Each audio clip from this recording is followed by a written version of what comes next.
اعوذ باللہ من الشیطان الرجیم بسم اللہ الرحمن الرحیم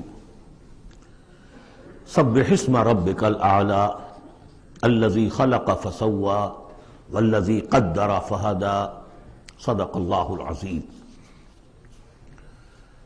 اب جو دو صورتوں کا جوڑا آ رہا ہے، سورۃ الاعلی اور سورۃ الغاشیہ، ان دونوں کے بارے میں یہ بات تو آپ میں سے بہت سے حضرات کے علم میں ہوگی کہ نبی اکرم صلی اللہ علیہ وسلم کا یہ معمول تھا کہ جمعہ اور عیدین کی نمازوں میں آپ ان صورتوں کی قرأت فرماتے تھے، پہلی رکعت میں سورۃ الاعلی، دوسری رکعت میں سورۃ الغاشیہ۔ اور اس کی وجہ بھی صاف سمجھ میں آ جاتی ہے، ان دونوں میں تذکیر کا حکم ہے حضور کو، فذکر انما انت مذکر فذکر ان نفعت الذکریٰ۔ تو چونکہ جمعہ اور عیدین میں خطبہ ہے، باقی نمازیں جو ہیں وہ تو صرف قرآن پڑھا جاتا ہے، لیکن یہ کہ جن نمازوں کے ساتھ خطبہ ہے اس میں وہ تذکیر ہے، یاد دہانی ہے، اور اس کے حوالے سے پھر یہ صورتیں جو ہے حضور نے صلی اللہ علیہ وسلم ان نمازوں کے لیے گویا کہ منتخب کی۔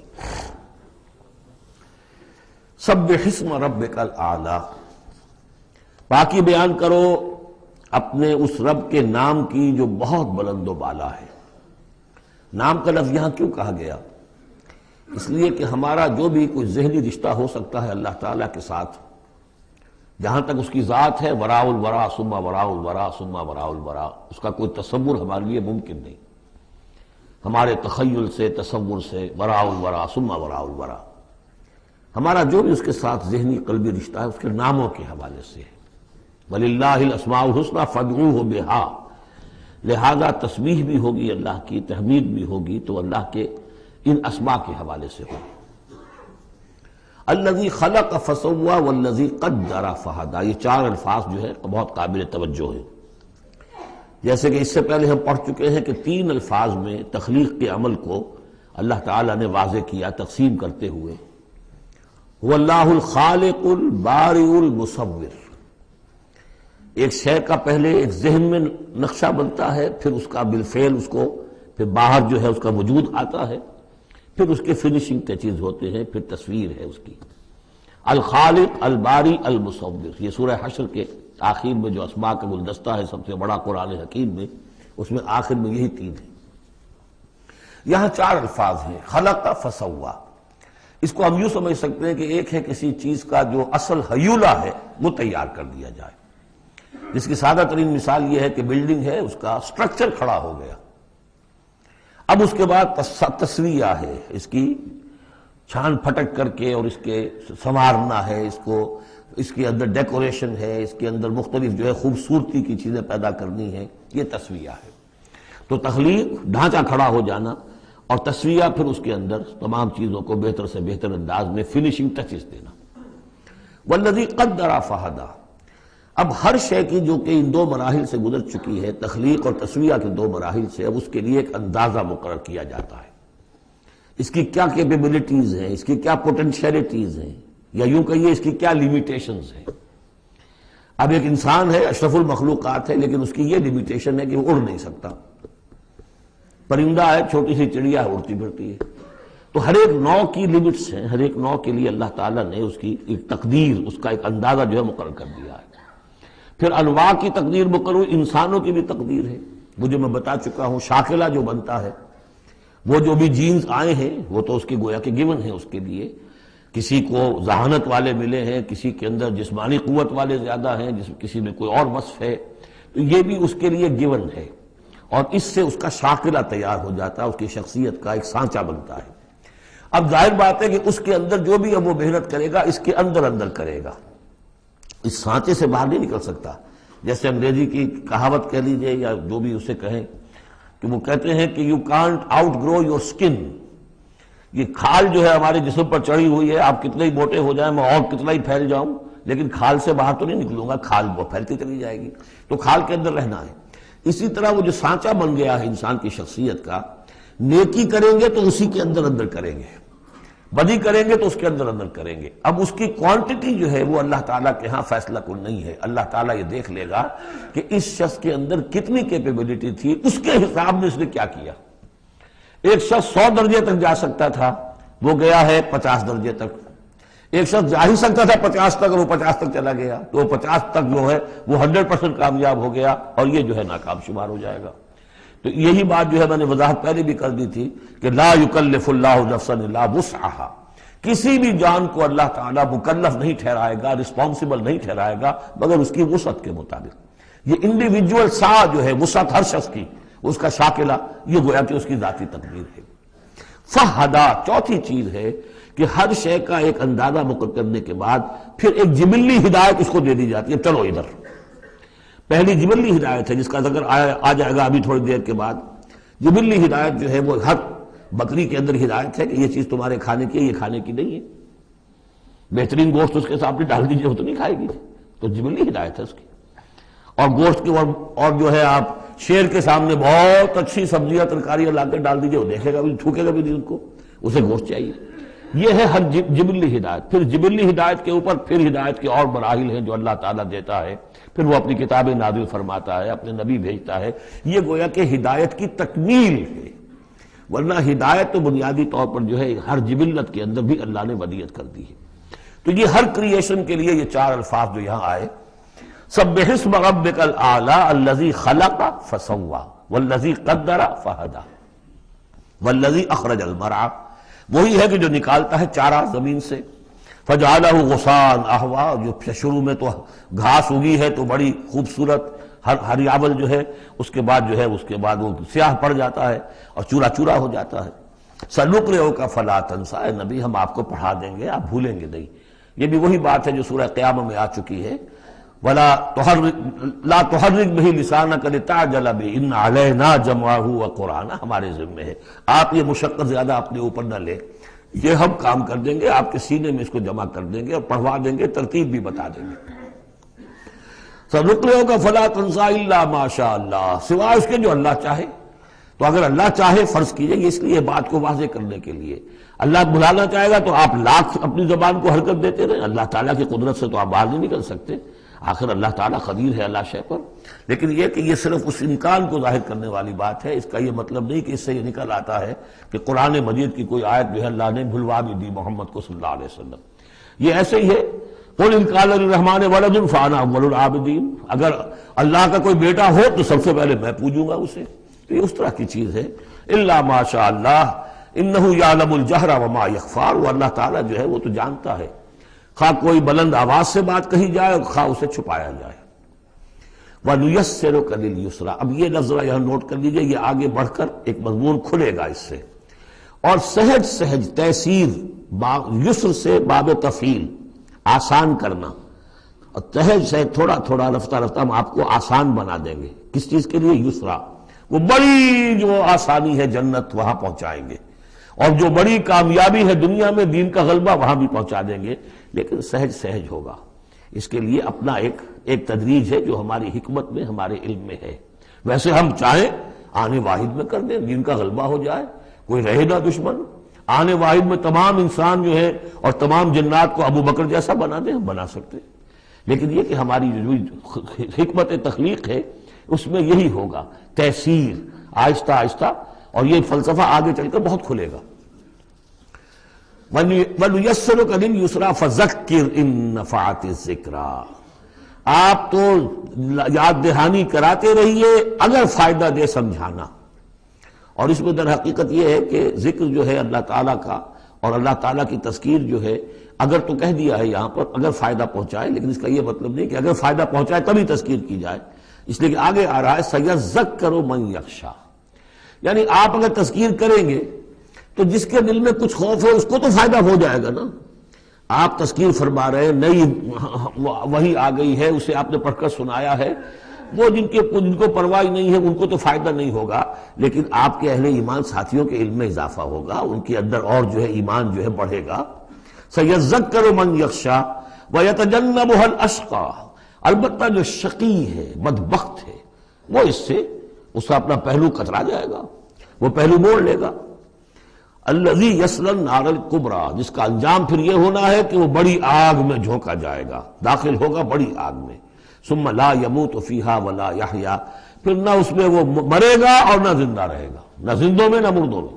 لا تبقی ولا تذر، سورہ مدثر میں جو آیت آئی تھی، ثم لا يموت فیہا ولا یحیا، پھر نہ اس میں اس کو موت آئے گی، نہ وہ زندوں میں ہوگا نہ مردوں میں۔ قد افلح من تزکا، یقیناً کامیاب ہو گیا وہ، یہ مضمون بھی آگے اب پھیلے گا اور بڑھے گا، ترقی کرے گا۔ قد افلح من تزکا، بے شک کامیاب ہوا وہ کہ جس نے تزکیہ حاصل کر لیا، اپنے آپ کو پاک کر لیا۔ یعنی انسانی روح جو ہے وہ اس جسم میں جب قید کی گئی ہے، بنایا گیا بہت بلند، لقد خلقنا الانسان فی احسن تقویم، پھر ڈالا ہے اس میں، اس حیوانی جسد کے اندر، ثم رددناہ اسفل سافلین۔ اب یہ کہ یہاں سے وہ چڑھائی چڑھنی پڑے گی، یہاں سے اوپر اٹھنا ہوگا، آپ کو محنت کرنی ہوگی، ہر انسان کو تزکیہ کرنا ہوگا، فلاح حاصل کرنے کے لیے کچھ اپنے جذبات کو کنٹرول کرنا ہوگا، کچھ اپنی شہوات کو دبانا ہوگا، اپنے نفس کا ضبط نفس کا سامان کرنا ہوگا، کچھ اپنی روح کی تقویت کا سامان کرنا ہوگا، جیسے کہ یہ دو طرفہ پروگرام رمضان کا ہے کہ دن میں روزہ رکھو اور اس جو حیوانی وجود ہے اسے ذرا کمزور کرو، تھوڑا سا مزمحل کرو، تاکہ اس کا دباؤ جو ہے اس روح ربانی کے اوپر، اس بدن میں کچھ کمی آئے۔ رات کو کھڑے ہو جاؤ اور اس روح کے اندر آبیاری، اس کے اوپر قرآن کے انوار کی بارش کرو، اس سے یہ کہ یہ روح تازہ ہوگی، زندہ ہوگی، اپنے رب کی طرف متوجہ ہوگی۔ یہ ہے عمل تزکا۔ قد افلح من تزکا وذکر اسم ربہ فصلی، اور اس نے دیا نام، اپنے رب کے نام کا ذکر کیا اور پھر نماز پڑھی۔ تو اس میں یہ کہ یہی شکل ہو چکی ہے جمعے کے اندر۔ پہلے جو ہے تذکیر کے لیے خطبہ ہوتا ہے، خطبہ جو تذکیر کے لیے ہے۔ چنانچہ جو حدیث ہے مسلم شریف میں، حضور کا معمول کیا تھا جمعے کے لیے، وہ جب ہم سورہ جمعہ پڑھ رہے تھے یہ باتیں اس وقت بیان کرنے کی تھی، لیکن یہ کہ وہ ہر روز کا جو ایک نصاب ہم بنا لیتے ہیں، وہ بڑی بڑی اہم چیزیں بھی بعض اوقات رہ جاتی ہیں۔ حضور کا معمول کیا تھا؟ کان للنبی صلی اللہ علیہ وسلم خطبتان یجلس بینہما یقرأ آیات القرآن ویذکر الناس۔ حضور کے دو خطبے ہوتے تھے، اس کے درمیان آپ بیٹھتے بھی تھے تھوڑی دیر کے لیے، حالانکہ خطبے آپ کے ہوتے تھے بہت ہی مختصر، کوئی تھکان کی وجہ سے نہیں آپ بیٹھتے تھے۔ میرے نزدیک یہ کہ جو 2 رکعتیں ہیں ظہر کی، اس کے قائم مقام ہے یہ 2 خطبے۔ ظہر کی 4 رکعتیں ہیں فرض، اور جمعے کی رہ گئی 2، تو 2 رکعتوں کے قائم مقام یہ 2 خطبے ہیں۔ اس کو ظاہر کرنے کے لیے حضور وقفہ ڈال کر اور ان کو 2 خطبے بناتے تھے۔ لیکن اس خطبے میں کرتے کیا تھے؟ یقرأ آیات من القرآن، قرآن مجید کی آیات پڑھ کے سناتے تھے، ویذکر الناس، لوگوں کو یاد دہانی کراتے تھے۔ اور اس میں معاملہ کیا تھا؟ از دل خیزت بر دل ریزت، زبان کا حجاب تھا ہی نہیں، حضور کی زبان عربی اور جو سننے والے بیٹھے ان کی زبان عربی، تو لمبے چوڑی بات کی ضرورت بھی نہیں تھی، ہمیں تو معنی بتانے پڑتے ہیں، اس کا مفہوم بتانا پڑتا ہے، تب ترجمہ کرنا پڑے گا، کوئی نحوی اشکال ہو بتانا ہوگا، انہیں کوئی ضرورت نہیں تھی۔ مختصر ترین خطبہ ہوتا تھا اور اس میں تذکیر، یاد دہانی۔ اور اسی میں آتا ہے اصل میں وہ حدیث جو آتی ہے کہ وہ جو میں آپ کو بتا رہا تھا کہ وہاں اللہ تعالیٰ، اللہ کے نبی نے بتایا ہے کہ جو پہلی گھڑی میں، اگرچہ اس میں اختلاف ہے کہ اس سے مراد کیا ہے، ایک رائے تو یہ ہے کہ اشراق کے وقت جو لوگ پہنچ گئے مسجد میں، گویا کہ وہ پہلی ساعت میں مسجد میں آ گئے جمعے کے روز، ان کو اتنا ثواب ملے گا جتنا کہ ایک اونٹ کی قربانی سے ہوتا ہے۔ جو دوسری ساعت میں آئیں گے انہیں اتنا ثواب ملے گا جتنا ایک گائے کی قربانی کا۔ تیسری ساعت میں آئیں گے ان کو اتنا ثواب ملے گا جتنا ایک بکری یا میڑھا جو ہے اللہ کی راہ میں قربان کیا۔ چوتھی ساعت میں آئیں گے ان کے لیے ایسا ہے کہ ایک جو مرغی ہے وہ اللہ کی راہ میں صدقہ کر دی، اور جو 5ویں میں آئیں گے وہ ایسے جیسے کہ ایک انڈا اللہ کی راہ میں خیرات کر دیا۔ اس کے بعد جو آتا ہے تو جو فرشتے بیٹھے ہوتے ہیں مسجدوں کے دروازوں پر اور ان کے رجسٹر ہوتے ہیں، ان میں حاضری کا اندراج کرتے ہیں وہ۔ اس کے بعد جب امام کا خطاب شروع ہو جاتا ہے، لیکن وہاں خطبہ ہوتا تھا، خطاب نہیں، ہمارے ہاں تو پھر 2 چیزیں ہو گئی، ایک اردو کی تقریر پھر ایک خطبہ۔ جب امام کا خطبہ شروع ہو جاتا ہے تو اس کے بعد فرشتے اپنے رجسٹر بند کرتے ہیں، یستمعون الذکر، وہ بھی اس ذکر کو سننے میں مصروف ہو جاتے ہیں، یعنی اب جو آنے والے ہیں ان کا اندراج نہیں ہوتا۔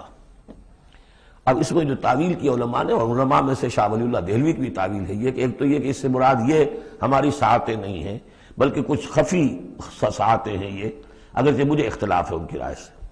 البتہ دوسری بات انہوں نے جو کہی ہے کہ اس میں جو اندراج نہیں ہوتا وہ اس معنی میں کہ فضیلت اب نہیں رہی، فضیلت گئی، فرض کی ادائیگی تو ہو جائے گی، چاہے خطبے کے دوران بھی آپ پہنچ گئے ہیں تب بھی جمعے کی فرض کی ادائیگی تو ہو جائے گی، لیکن فضیلت کا معاملہ، دفتر فضیلت ہے جو فرشتے بند کرتے ہیں اب آپ کا اندراج نہیں ہوگا جب امام نے خطبہ شروع کر دیا۔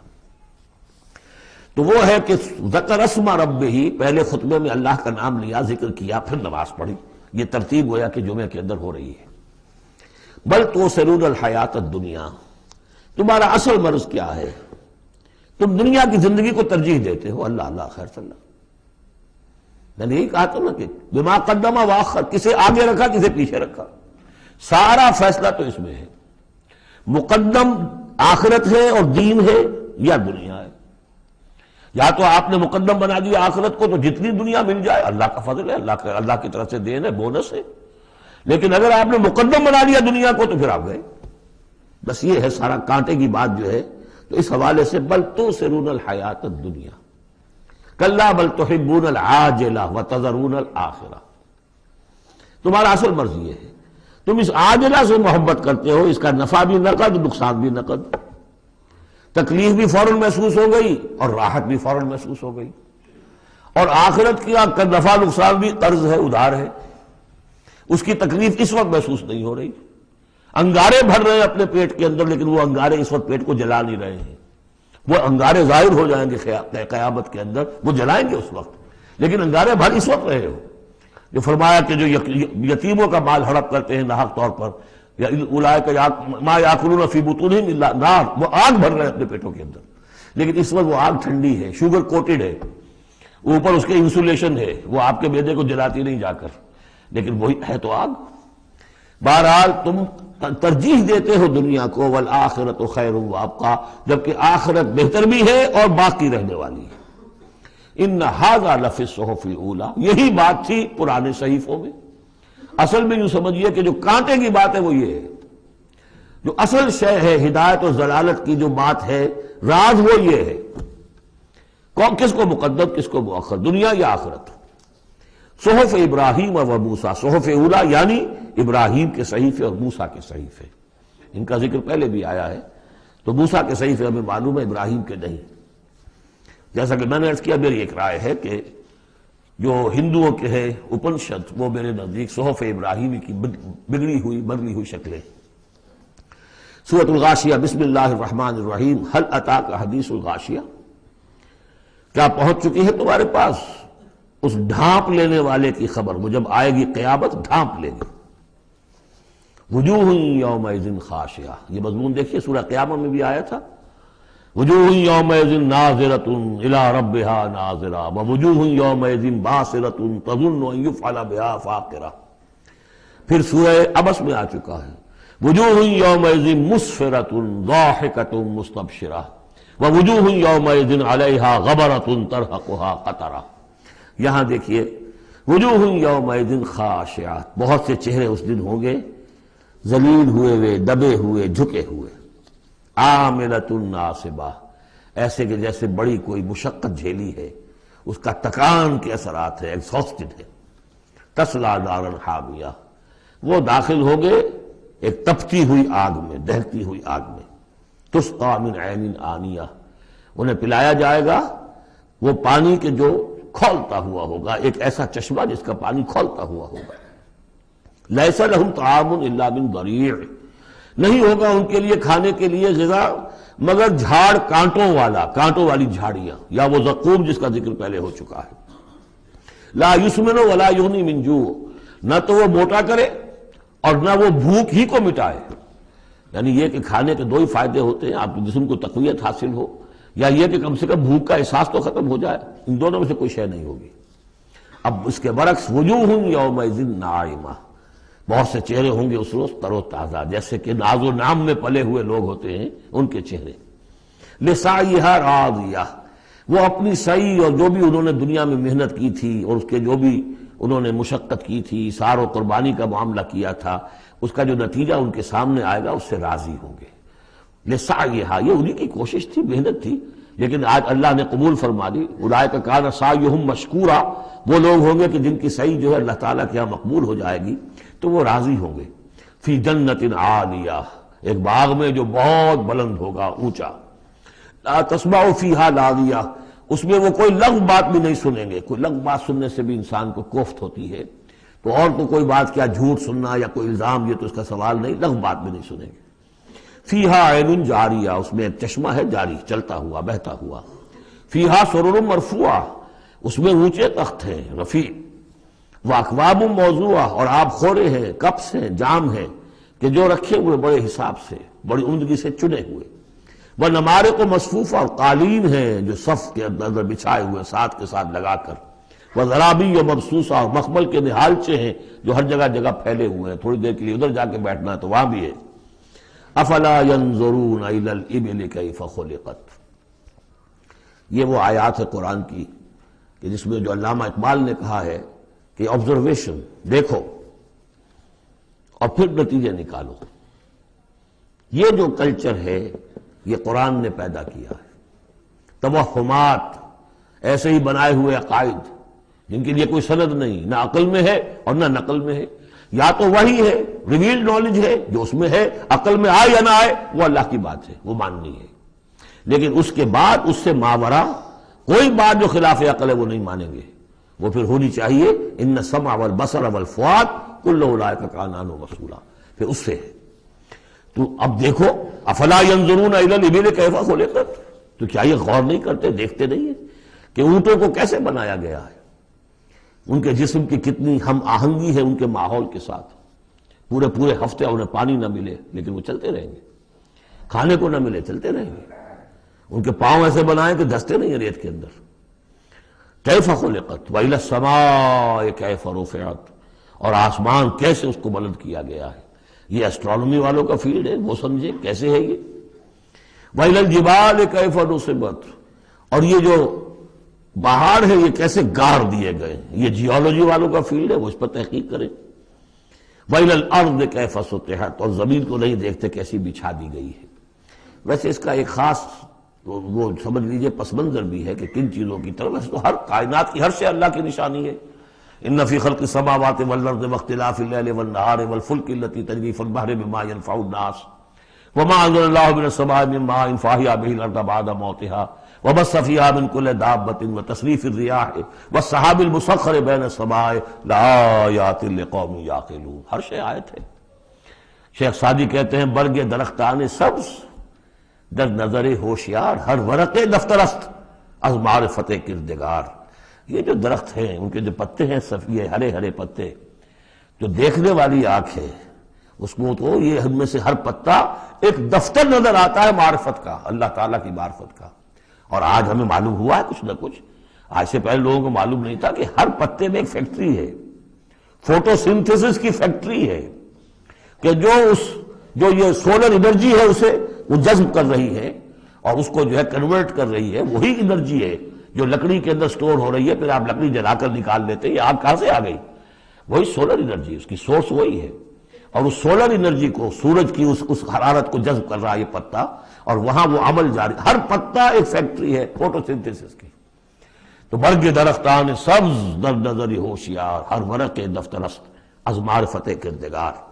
لیکن یہاں چار چیزوں کا ذکر جو ہوا ہے یہ ایک خاص پس منظر ہے۔ آپ کو معلوم ہے کہ ان لوگوں کے جو پہلے مخاطب تھے قرآن کے، ان کی زندگی گزرتی تھی سفروں میں، لیلۃ الشتاء والصیف، اور سارا یہ حجاز کا علاقہ تھا جب یہ چلتے تھے تو چلتے ہوئے کیا چیز ہے؟ اونٹ پر تو سوار ہیں، اوپر آسمان ہے، داہنے بائیں پہاڑ ہے، نیچے زمین ہے۔ یہ چار چیزیں وہ تھی کہ جو ان کے لیے ہر وقت ہر آن ان کی نگاہوں کے سامنے۔ دیکھتے تو تم ہو لیکن یہ حیوانوں کا سا دیکھنا دیکھ رہے ہو تم۔ یہ تو اونٹ نے بھی دیکھ لیا کہ اوپر آسمان ہے نیچے زمین ہے اور ادھر پہاڑ ہے ادھر پہاڑ ہے، یہ تو اس نے بھی دیکھ لیا، تم نے کیا دیکھا؟ دم چیز پیامِ شنیدی نہ شنیدی در خاک تو یک جلوہ آمیخت نہ دیدی۔ یہ سانس جو آ رہا ہے یہ پیام ہے، کوئی پیغام ہے اللہ کا، کبھی سنا ہے کہ نہیں سنا؟ اور تمہاری خاک کے اندر ایک جلوہ بھی ہے، جلوہ ربانی، روح ملکوتی بھی ہے، کبھی دیکھا ہے اس کو؟ دیدن دیگر آموز شنیدن دیگر آموز، یہ صرف حیوانوں کا سا دیکھنا اور حیوانوں کا سا سننا، اس سے ذرا آگے بڑھو، انسانوں کا سا دیکھنا، انسانوں کا سا سننا سیکھو۔ تو یہ ہے وہ کہ اب ان کو دیکھو، ان چیزوں کو آبزرو کرو، ان کی حکمتوں کو دیکھو، ان کو انویسٹیگیٹ کرو، اس میں قوانین فطرت جو ہیں، قوانین طبعی ہیں، ان کا انکشاف ہوگا۔ یہ ساری چیزیں تمہارے لیے مسخر کر دی گئی ہیں، تم ان کو ماسٹر کرو، ان کو اپنے استعمال کرو، ایکسپلائٹ کرو، یہ سارا کام تمہارے لیے ہے، تمہیں خلافت دی گئی ہے زمین کی، پوری دنیا تمہارے لیے بنائی گئی ہے، خلق لکم ما فی الارض جمیعا، تمہارے لیے بنائی گئی۔ لیکن یہ کہ اس میں توہمات ہو جائیں تو پھر ظاہر بات ہے کہ وہ علم کا راستہ رک جائے گا۔ افلا ينظرون الى الابل كيف خلقت والى السماء كيف رفعت والى الجبال كيف نصبت والى الارض كيف سطحت فذكر انما انت مذکر۔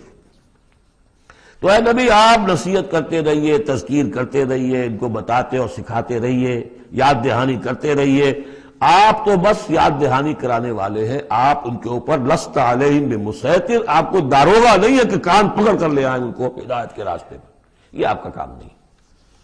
الا من تولا وکفر، سوائے اس کے کہ جس نے منہ موڑا اور کفر کیا، فیعذبہ اللہ العذاب الاکبر، پھر اس کو تو اللہ عذاب دے گا، سب سے بڑا عذاب۔ کیوں سب سے بڑا عذاب؟ رسول کے آنے کے بعد جبکہ حق بالکل عریاں ہو کر سامنے آ جائے، کوئی شک و شبہ باقی نہ رہے، ان کی سیرت کے بارے میں، ان کی شخصیت کے بارے میں کوئی داغ نہیں، کوئی دھبا نہیں، کوئی انگلی اٹھ نہیں سکتی، اور جس طریقے سے آیات ربانیہ انہوں نے پڑھ پڑھ کر سنا دی ہیں، اب بھی اگر کوئی نہیں ہے تو معلوم ہوا کوئی خیر نہیں ان کے اندر، اب یہ شدید ترین عذاب کے مستحق ہیں۔ اِنَّ إِلَيْنَا إِيَابَهُمْ، اے نبی ان سب کو ہماری طرف لوٹ کر آنا ہے، ثُمَّ إِنَّ عَلَيْنَا حِسَابَهُمْ، پھر ہمارے ذمے ہم حساب لے لیں گے۔ آپ اپنا کام کیے جائیے، جو آپ کا فرض ہے آپ ادا کیجئے، باقی یہ ہم پر چھوڑیے، ذرنی والمکذبین، مجھے چھوڑ دیجئے، میں ان سے نمٹ لوں گا۔ ذرنی والمکذبین اولی النعمہ مہلہم قلیلا، اور دیکھیے کس طرح سورہ تاریخ جو ختم ہوئی ہے کہ ایک ہی آیت میں مہلہم، آپ کو ان کو ذرا دیجئے، مہلت دیجئے، امہلہم، دونوں صیغوں میں، باب تفعیل بھی اور پھر باب افعال بھی۔ ان الینا ایابہم ثم ان علینا حسابہم اللہم حاسبنا حسابا یسیرا، اللہم حاسبنا حسابا یسیرا، آمین یا رب العالمین۔ سورۃ الفجر، بسم اللہ الرحمن الرحیم، والفجر ولیال عشر والشفع والوتر واللیل اذا یسر۔ یہ قسمیں جو ہیں پہلے جیسے کہ اس کی مشکلات القرآن میں سے ہیں، اور اس طرح کے دورے میں اس میں بحث نہیں ہو سکتی، لیکن یہ کہ فجر، عام خیال یہ کہ اس سے مراد ہے 10 ذی حج کی جو فجر ہوتی ہے، جس کے بعد کہ نحر ہوتا ہے، قربانی ہوتی ہے، وہ گویا کہ کلائمیکس ہے پھر حج کے افعال کا۔ ولیال عشر، اور اس سے پہلے کی 10 راتیں، ظاہر بات ہے کہ 10 تاریخ جب ہوگی تو 10ویں رات گزر چکی ہے، تو یکم ذی الحج سے لے کر اور 10 ذی الحج تک کی یہ 10 راتیں جو ہے گزر چکی ہیں۔ والشفع والوتر، اور ایک 10 راتیں وہ ہے کہ جو عشرہ رمضان مبارک میں ہیں، اس میں شفع اور وتر کا فرق ہے، جفت اور طاق کا۔ طاق میں پھر لیلۃ القدر ہے۔ ویسے یہ کہ یہ طاق رات کون سی ہوتی ہے، اب اس کے بارے میں کافی کچھ ایک مسائل پیدا ہو چکے ہیں کہ اب ہماری جو ہے آج کی 25 تاریخ ہے اور سعودی عرب میں 26 ہے، کل ہمارے ہاں 26 ہوگی، وہاں 27 ہوگی، اور یہاں ہمارے پاکستان میں بھی شمالی علاقوں میں، پٹھانوں کے علاقے میں بہت سے علاقے ہیں جس میں کہ آج جو ہے وہ 26ویں ہے اور کل 27ویں ہوگی۔ یہ بھی ایک مسئلہ ہے اس وقت، لیکن اس وقت اس پر گفتگو کا موقع نہیں۔ بہرحال یہاں تک والشفع والوتر، یہی خیال ہے کہ اس سے مراد ہے کہ یہ جو راتیں ہیں جو جفت اور طاق ہیں ماہ رمضان مبارک کے آخری عشرے کی۔ واللیل اذا یسر، اور رات، اس گواہ ہے رات جبکہ وہ چلے۔ حل فی ذالک قسم لذی حجر، اس میں ہے کوئی دلائل ہے، قسم ہے ان لوگوں کے لیے کہ جو عقل مند ہیں، ان میں جو نشانیاں ہیں ان چیزوں کے اندر جن کو کہ گواہی کے اندر پیش کیا گیا ہے۔ اب آ رہا ہے مضمون، الم تر کیف فعل ربک بعاد، تم نے دیکھا نہیں کیا کیا تھا آپ کے رب نے عاد کے ساتھ، قوم عاد کے ساتھ کیسے ہلاک کیا تھا۔ ارم ذات العماد، وہ ارم جو ستونوں والا تھا۔ خیال یہ ہے کہ ارم جو ہے یہ قوم عاد کا شاہی خاندان تھا، جیسے فراعنہ مصر کے، نماردہ عراق کے، تبع یہ تھے یمن کے، اور ارم جو ہے یہ قوم عاد کا جو خاندان تھا بادشاہی، ان کا لقب تھا۔ ذات العماد، اونچے اونچے ستونوں والا۔ اور اب جو اس شہر کی شداد، جو ان میں ایک بہت بڑا بادشاہ گزرا ہے، اس کے آثار، اس کے کھنڈر موجود دیکھ لیے گئے ہیں کہ اس صحرا کے نیچے دبے ہوئے ہیں، اور 30 اس کے اوپر بڑے بڑے مینار بنے ہوئے ہیں اس شہر کی فصیل کے اوپر۔ تو ذات العماد جو بڑے ستونوں والا تھا، التی لم یخلق مثلھا فی البلاد، جیسے کہ اس سے پہلے کبھی دنیا میں نہیں بنائے گئے تھے۔ معلوم ہوتا کہ ویسی تعمیر جو اس عاد کے بادشاہ شداد نے کی تھی، شاید دنیا میں پہلی مرتبہ اتنا، اسی لیے شداد کی جنت مشہور ہے، اس نے وہ جنت بنا لی تھی اپنی، اس قدر وہاں پر ساز و سامان تھا۔ وَثَمُودَ الَّذِينَ جَابُوا الصَّخْرَ بِالْوَادِ، اور تم نے دیکھا کہ اس سمود کے ساتھ کیا کیا تمہارے رب نے، جنہوں نے چٹانوں کو، وادی میں چٹانوں کو تراش تراش کر محل بنا لیے، وہ تو اب بھی موجود ہیں، بڑے بڑے ہال، پھر بغلی کمرے، بڑے عمدہ ان کے جو مکان بنے ہوئے۔ وَفِرْعَوْنَ ذِي الْأَوْتَادِ، اور کیا کیا آپ کے رب نے فرعون کے ساتھ، کہ جو بیخوں والا تھا، اس کے جو کہ بڑے بڑے لشکر چلتے تھے، تو بہت سے خچر تو ایسے ہوتے تھے جن کے اوپر صرف جو خیموں کے کو کھڑے کرنے کے لیے میخیں ہوتی تھی وہی اٹھا کے چل رہے ہیں۔ کچھ اور بھی اس کے بارے میں آ رہا ہے، واللہ عالم۔ الذین طغوا فی البلاد، اصل بات یہ ہے کہ ان تمام قوموں نے سرکشی اختیار کی ملکوں میں، فاکثروا فیہا الفساد، ظاہر بات ہے جب اللہ کے خلاف سرکشی ہوگی تو خلق کے لیے فساد ہو جائے گا۔ اکثروا فیہا الفساد، اس میں بڑا فساد پیدا کر دیا۔ آج جو فساد ہے ہیوز اور ہیو ڈاگس کا، نارتھ ورسز ساؤتھ، ایک فساد ہے، دنیا میں ہے، چل رہا ہے، جس طریقے سے کہ پیسہ کھینچ رہی ہیں یہ قومیں، G7 اور G9 بھی، اگرچہ ان کے لیے بھی پرابلمز پیدا ہو رہے ہیں، اور بھی دور فلک ہیں ابھی آنے والے، ناز اتنا نہ کرے ہم کو ستانے والے، ان کی بھی اپنی جو ہے اندر سے رگیں کٹ رہی ہیں، لیکن بہرحال ایک زمانے میں انہوں نے فساد مچایا۔ ظہر الفساد فی البر والبحر بما کسبت ایدی الناس فصب علیہم ربک صوت عذاب، تو پھینکا اور دے مارا ان کے اوپر ان کے رب نے عذاب کا کوڑا۔ عذاب کا کوڑا تھا جس سے آل فرعون بھی ختم ہوئے، اور وہ عاد بھی تباہ و برباد کر دیے گئے، قوم ثمود نسیہ منسیہ کر دیے گئے۔ ان ربک لبالمرصاد، جان لو کہ تمہارا رب تاک میں بیٹھا ہوا ہے، گھات میں ہے، جو کوئی ایسی سرکشی کرے گا اس کا پھر یہی حشر کرے گا۔ یہ اب جو مضمون آ رہا ہے قرآن مجید میں بہت ہی اہم مضمون ہے۔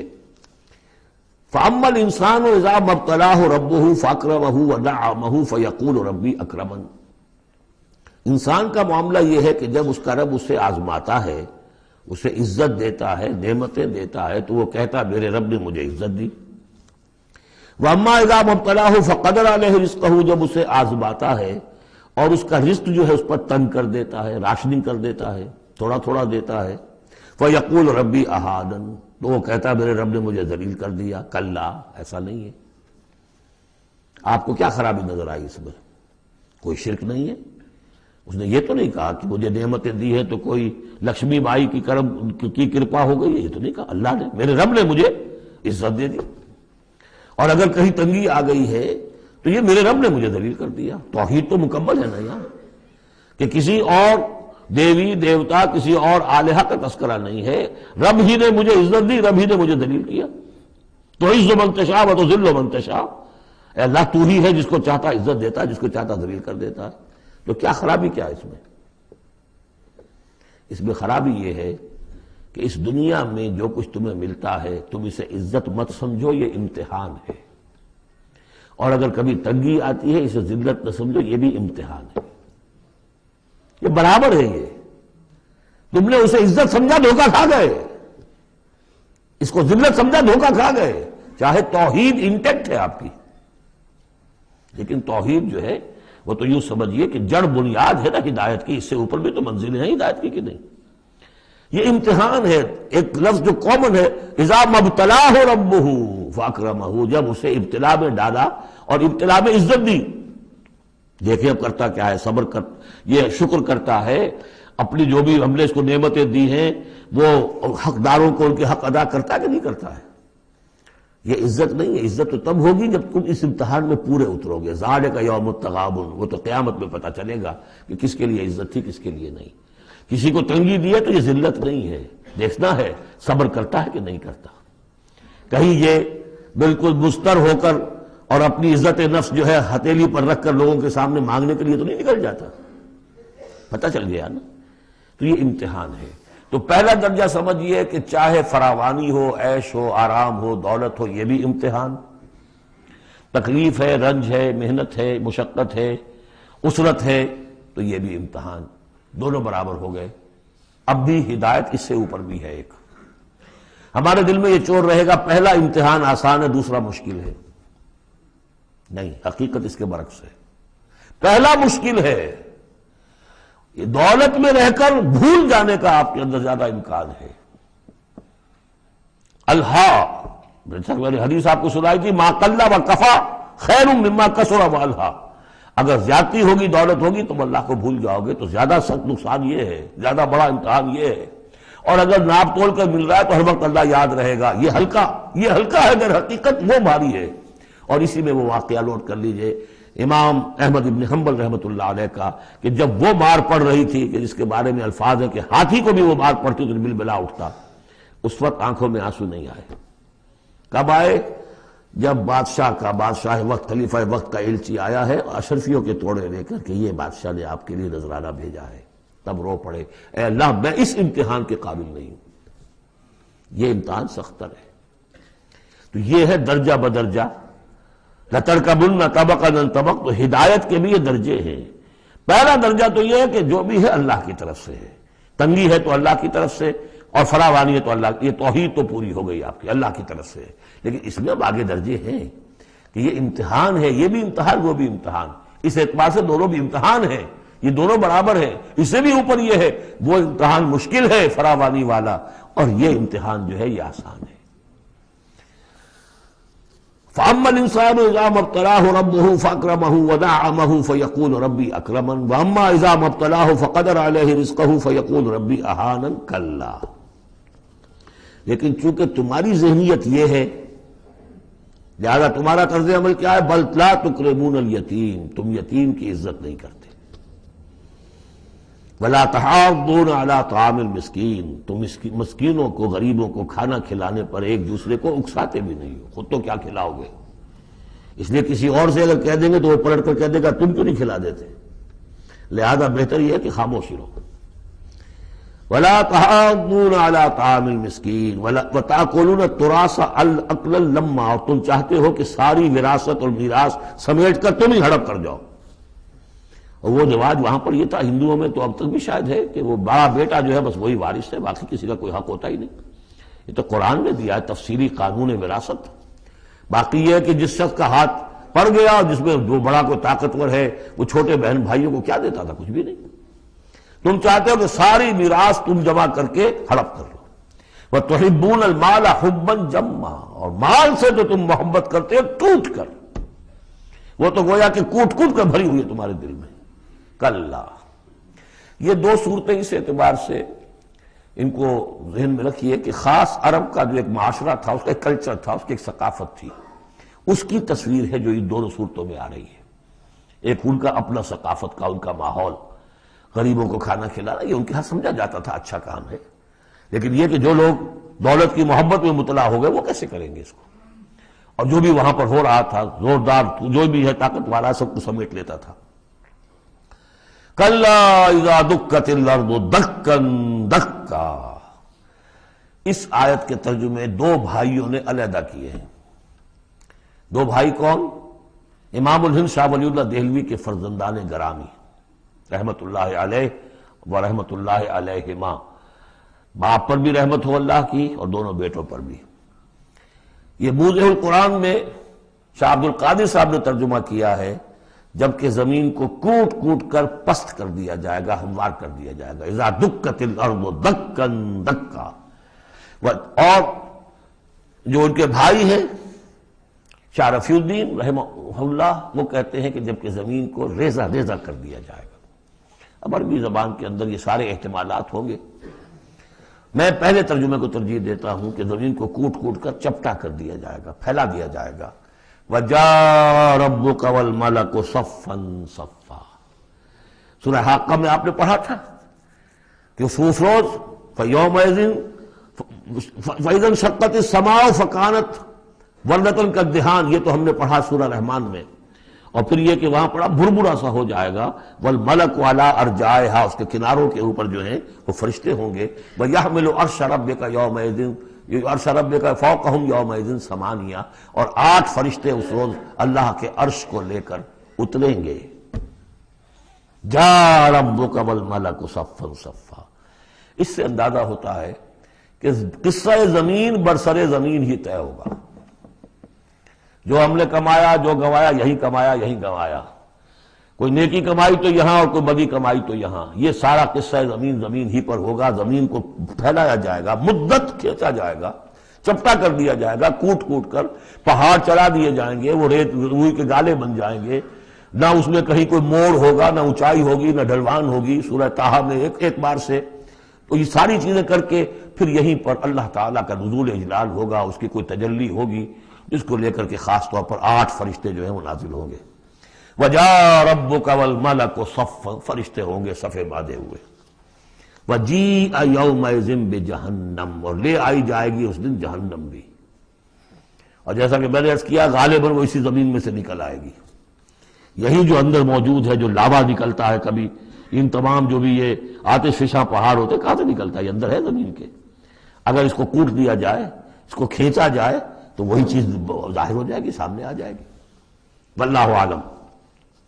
یومئذ یتذکر الانسان وانیٰ لہ الذکریٰ، اس دن انسان کو سبق یاد آئے گا، یاد کرے گا، چیتے گا وہ انسان. یہ شاہ صاحب کا لفظ تھا، چیتے گا انسان. یاد آ جائے گا اسے کہ وہ کیا کر کے لایا تھا یہاں پہ، اور اسے پوری نصیحت حاصل ہو جائے گی. لیکن اب یہ نصیحت کس کام کی؟ یومئذ یتذکر الانسان وانیٰ لہ الذکریٰ. اب یہ کس لیے؟ اب تو اس کا کوئی فائدہ نہیں. وہ تو دنیا میں اگر تم نے دیکھا ہوتا، سوچا ہوتا، حقائق تم پر منکشف ہوتے تو فائدہ تھا. یہاں تو نہیں. یقول یا لیتنی قدمت لحیاتی، وہ کہے گا ہائے کاش میں نے اپنی زندگی کے لیے کچھ آگے بھیجا ہوتا. یہ لفظ نوٹ کیجیے، حیاتی. میری زندگی تو اصلی یہ ہے، آج معلوم ہوا مجھے. میں تو دنیا کی زندگی کو زندگی سمجھتا رہا.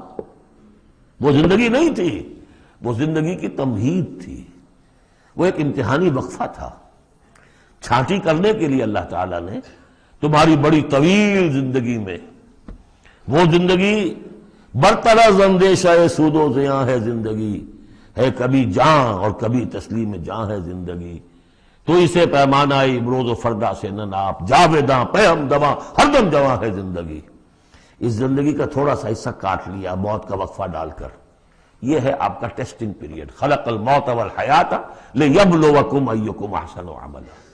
تو امتحان پاس کرتے ہو اچھے مستقبل کے لیے. اس امتحان کو پاس کرنا تھا اس آخرت کے لیے. اب وہ کہے گا یقول یا لیتنی قدمت لحیاتی، کاش کہ میں نے اپنی زندگی کے لیے کچھ آگے بھیجا ہوتا. فیومئذ لا یعذب عذابہ احد، تو اس دن وہ عذاب دے گا کہ جیسا عذاب کوئی نہ دے سکے. لا یعذب عذابہ احد، اس کا سا عذاب نہ دے سکے کوئی اور. ولا یوثق وثاقہ احد، اور اس کا سا باندھنا نہ باندھ سکے کوئی اور. لیکن اسی وقت کچھ قسمت ہوں گے، کوئی خوش قسمت، جن سے کہا جائے گا یا ایتھا النفس المطمئنہ، اے نفس مطمئنہ. کون؟ جو اس زندگی میں، امتحانی زندگی میں مطمئن ہو کر اپنے رب کی بندگی میں لگا رہا، یکسوئی کے ساتھ اس کے دین کے ساتھ چمٹا رہا. مطمئن. یا ایتھا النفس المطمئنہ ارجعی الی ربک راضیۃ مرضیہ، اب لوٹ جاؤ اپنے رب کی طرف اس حال میں کہ تم اس سے راضی، وہ تم سے راضی. رضی اللہ عنہم ورضوا عنہ فادخلی فی عبادی، داخل ہو جاؤ میرے نیک بندوں میں. اولئک مع الذین انعم اللہ علیہم من النبیین والصدیقین والشہداء والصالحین. جاؤ ادھر جاؤ. فادخلی جنتی، اور داخل ہو جاؤ میری جنت میں. اللہم ربنا اجعلنا منہم. بڑی ہمت کرنی پڑے گی یہ کہنے کے لیے کہ پروردگار ہمیں ان میں شامل فرما دے. سورۃ البلد، اب یہ اس کا جوڑا ہے. بسم اللہ الرحمن الرحیم. لا اقسم بہذا البلد. یہ میں نے نہیں وضاحت کی آپ کے سامنے، یہ لا اقسم کیوں ہے. لا اقسم، لا اقسم بیوم القیامہ، لا اقسم بالنفس اللوامہ، فلا اقسم بالشفق واللیل وما وسق. یہ لا جو ہے نافیہ نہیں ہے، یہ لا ہے اس معنی میں تم جو کہہ رہے ہو غلط ہے، میں قسم کھاتا ہوں قیامت کے دن کی، اسی طرح تمہارے دماغ میں جو بیٹھا ہوا غلط نہیں، جیسے کہ انگریزی میں نے I swear by the day of judgement, لیکن ہوتا کیا ہے انگریزی میں نے کے بعد کاما لگ جاتا ہے تو آپ کو پتا چل گیا یہ علیحدہ ہے، لیکن عربی میں یہ قومیں وغیرہ ہے نہیں، تو لا اقسمو میں نہیں قسم کھاتا یہ نہیں ہے، نہیں قسم ہے مجھے قیامت کے دن کی، نہیں قسم ہے مجھے اس شہر کی۔ کون سا شہر؟ مکہ مکرمہ۔ کیوں؟ یہ ابھی بات میں واضح ہو جائے گی۔ وَأَنْتَ حِلٌّ بِهَذَا الْبَلَدِ، اور اے نبی آپ حلال کر لیے گئے ہیں اس شہر میں، اور کچھ لوگوں نے ترجمہ کیا ہے آپ کے لیے حلال ہو جائے گا یہ شہر، یعنی یہ کہ ایک وقت آئے گا کہ اس شہر میں خونریزی کرنا آپ کے لیے اس کی اجازت ہو جائے گی، حالانکہ یہ جو ہے بلد الحرام ہے، گویا کہ فتح مکہ کے دن کچھ نہ کچھ تو وہاں پہ آخر خونریزی ہوئی ہے، بہت کم، منیمم ہوئی تو ہے، لیکن یہ کہ میرے نزدیک وہ مفہوم نہیں، مفہوم پہلا ہے، آپ کو حلال کر لیا گیا اس وقت، آپ کی عزت نفس پہ حملے ہو رہے ہیں، آپ کو ستایا جا رہا ہے، آپ کو تکلیفیں دی جا رہی ہیں، آپ جھیل رہے ہیں۔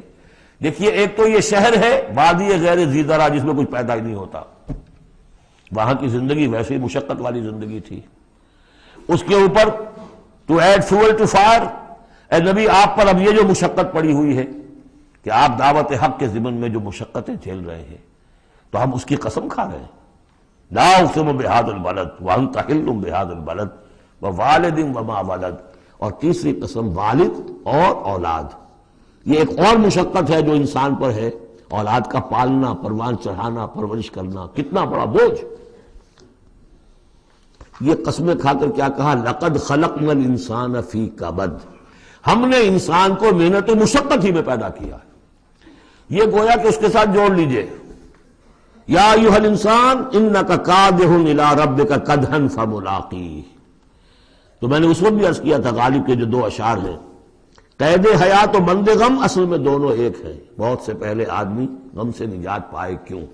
مشقت تو یہاں ہر ایک کے لیے، محنت ہے، مشقت ہے، تکلیف ہے، مسائل ہیں، پریشانیاں ہیں، کوفت ہے، ہر شخص کے لیے، بس ذرا سا فرق ہے، کوئی ایئر کنڈیشن کمرے میں بیٹھا ہوا ہے لیکن چین نہیں ہے، ایئر کنڈیشن کمروں کے اندر مخملی گندیلوں پر نیند نہیں آ رہی ہے، کوئی شخص ہے کہ جس کو مشقت جو ہے جسمانی ہے، کسی کی مشقت جو ہے وہ نفسیاتی ہے، مشقت ہے۔ لقد خلقنا الانسان فی کبد، یہاں کوئی بھی اس کبد سے، اس مشقت سے مستثنا نہیں ہے۔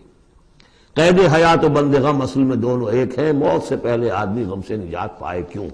لیکن وہاں سورہ انشقاق میں اس سے اگلا مرحلہ ہے کہ اب تو گھبرا کے یہ کہتے ہیں کہ مر جائیں گے، مر کے بھی چین نہ پایا تو کدھر جائیں گے، مرنے کے بعد پھر کھڑے ہونا ہے اللہ کے حضور میں جا کر، فملاقیہ یا ایھا الانسان انک کادح الی ربک کدحا فملاقیہ فاما من اوتی کتابہ بیمینہ، اب یہ وہاں پر مسئلہ ہو جائے گا۔ تو انسان کے لیے مشقت اور محنت جو ہے یہ اس کا مقدر ہے۔ ووالد وما ولد لقد خلقنا الانسان فی کبد ایحسب ان لن یقدر علیہ احد، اس محنت و مشقت میں جو انسان پڑے ہوئے ان کے تمرد کا حال دیکھو، ابو جہل کو دیکھو اکڑا ہوا ہے۔ اگر ان کے لیے دنیا میں آسانیاں ہوتی تو یہ کیا کرتے، کیا ستم ڈھاتے، کیا بغاوتیں کرتے؟ کیا انسان یہ سمجھتا ہے کہ اس کے اوپر کوئی قابو نہیں پائے گا؟ یقول اہلکت مالا لبدا، یہ اب ان کا کلچر ہے، بڑے فخر سے کہتا ہے میں نے تو بڑا ڈھیروں مال جو ہے شیخی مارتا ہے، میں نے ہلاک کر دیا، میں نے کھانے کھلائے، غریبوں کو کھلائے، یہ بھی ان کی مسابقت رہتی تھی۔ ان میں جو لوگ تھے، اب ابو جہل کا بھی قول یہی ہے نا، جب اس سے پوچھا گیا کہ کیا تمہارے خیال میں محمد جھوٹے صلی اللہ علیہ وسلم، انہوں نے کہا نہیں ان کا بھی جھوٹ نہیں بولا، پھر تم کیوں نہیں ان پر ایمان لاتے؟ کہ بھائی بات یہ ہے ہمارا ان کا مقابلہ تھا، بنو ہاشم کا اور ہمارے خاندان کا، انہوں نے کھانے کھلائے، ہم نے ان سے بڑھ کر کھلائے، انہوں نے اور خدمت کی، حجاج کی، ہم نے ان سے بڑھ کر کی، ابھی تک تو ہم کندھے سے کندھا جوڑے چلے آ رہے ہیں، اب اگر ہم ان کی نبوت مان لیں تو ہم تو ہمیشہ کے لیے غلام ہو جائیں گے، یہ صورت مجھے گوارا نہیں۔ Give the devil his due، اس نے بالکل صحیح بات کہہ دی، جھوٹا میں نہیں سمجھتا محمد کو صلی اللہ علیہ وسلم۔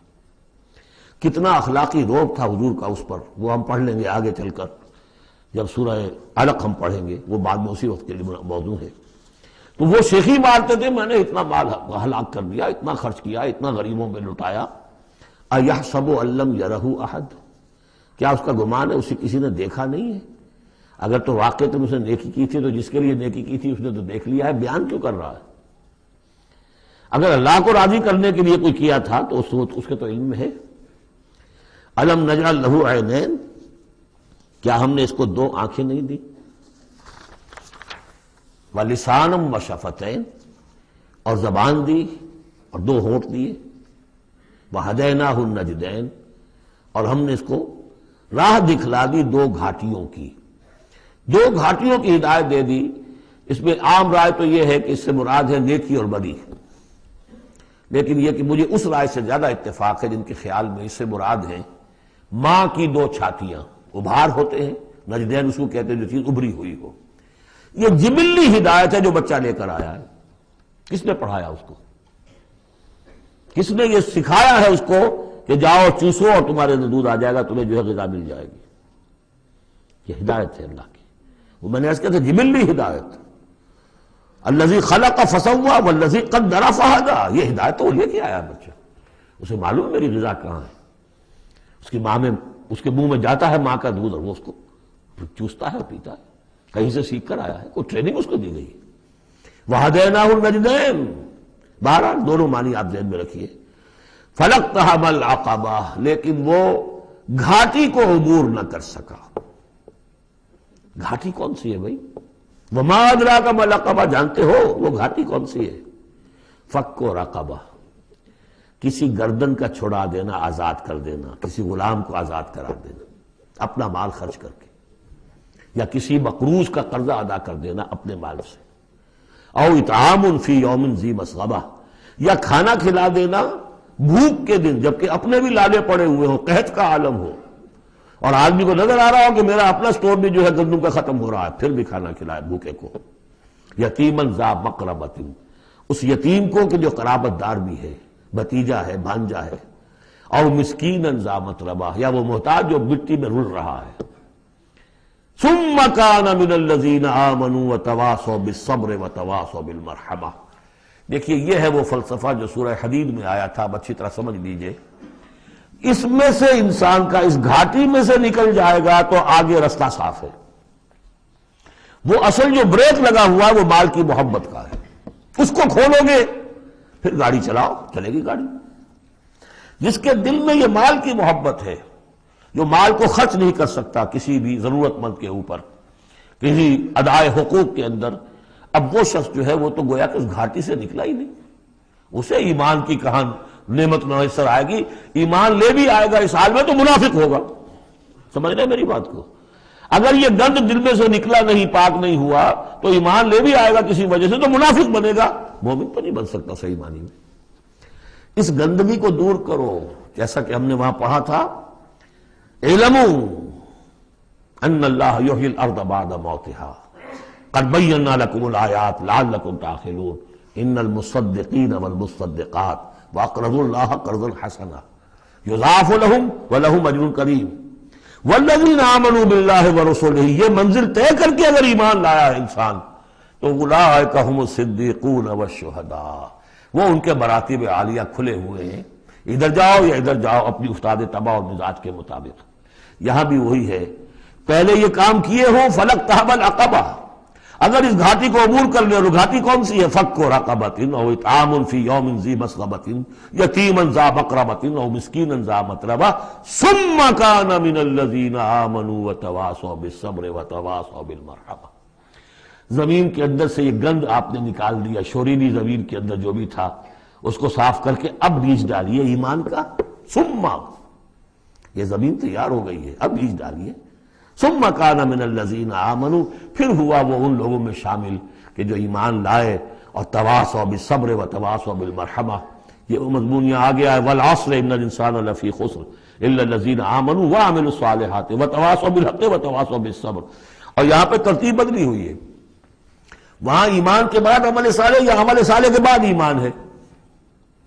وہاں تواصی بالحق کے بعد تواصی بالصبر ہے، یہاں تواصی بالصبر پہلے ہے، تواصی بالمرحمہ بعد میں ہے. تو اس میں تقابل سے بہت سے جو حقائق ہیں وہ کھلتے ہیں. اب وقت تیزی سے ختم ہو رہا ہے.